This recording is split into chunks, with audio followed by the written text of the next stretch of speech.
I want to get your guys' thoughts as the bigger fans of the Pistons compared to me on the podcast.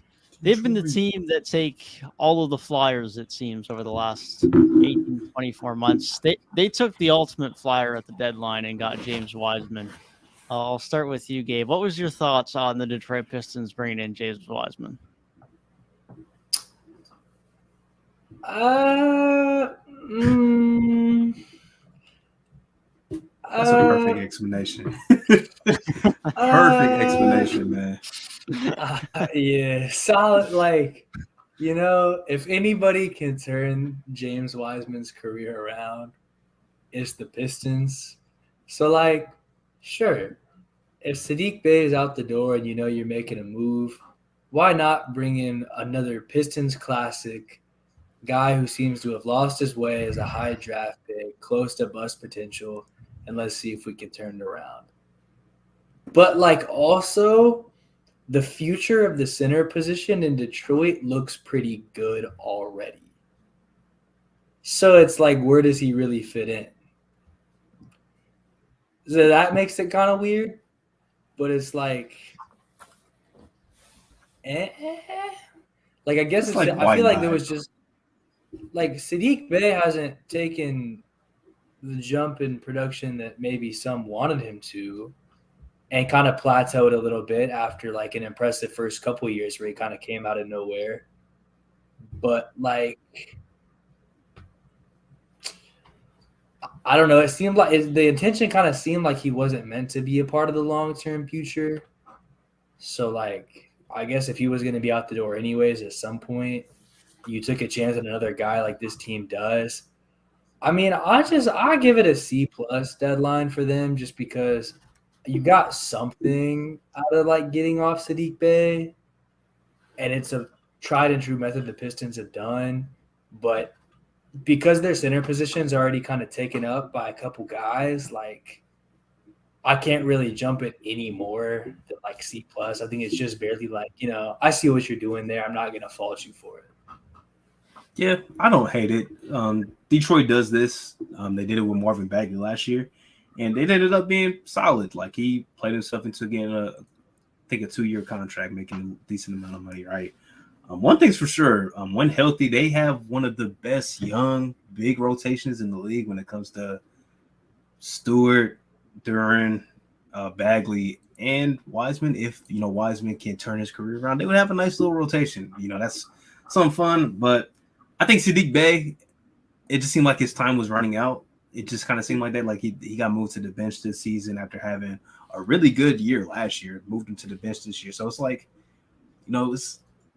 I kind of understand it in a way. Moving off of him, taking a flyer on Wiseman. I mean, worst case scenario, he's just not good, and you don't have to bring him back.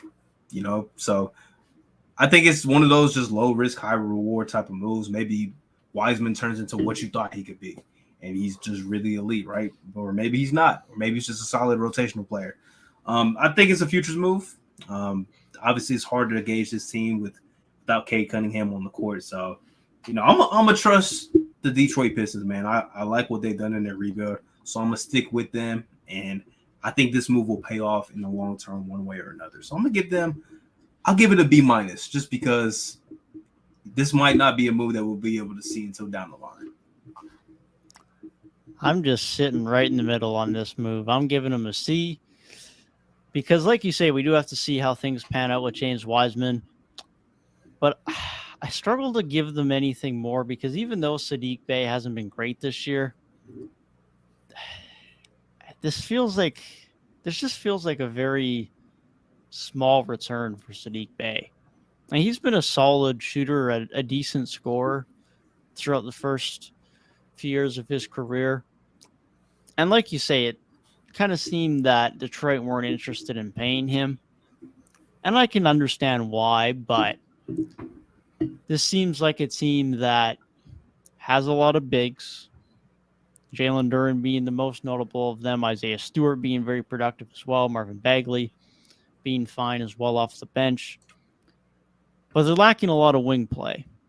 And to move off of a good draft pick, a good young valuable wing for another big for a guy who, even if he does come to fruition, is probably only going to be a backup big for you.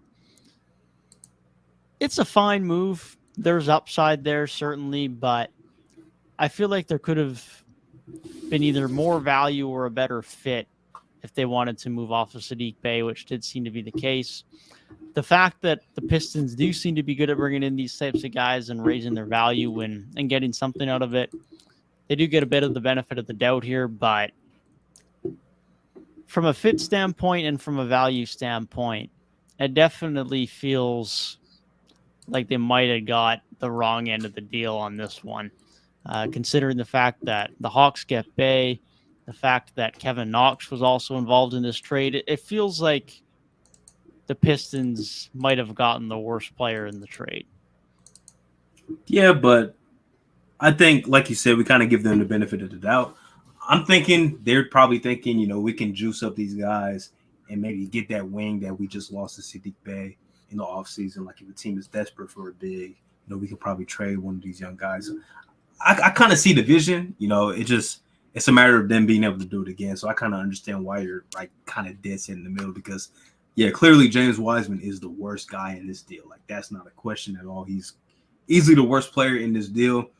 His career has gotten off to such a rocky start. But I think if there's one place that can help turn him into some type of value, it's the Pistons because they've done it time and time again over the last couple seasons. They've really been able to juice up guys who didn't seem like their NBA career was going anywhere else, like Josh Jackson was able to flip him to get some pieces.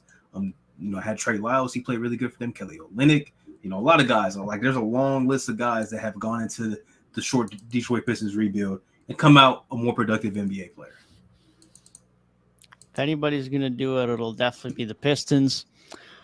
Hopefully we see some more Wiseman minutes the rest of the way. And, I mean, hey, they can have a two-headed monster of Jalen Duren and James Wiseman both playing good basketball, then it's going to be a fun time for Eastern Conference teams moving forward.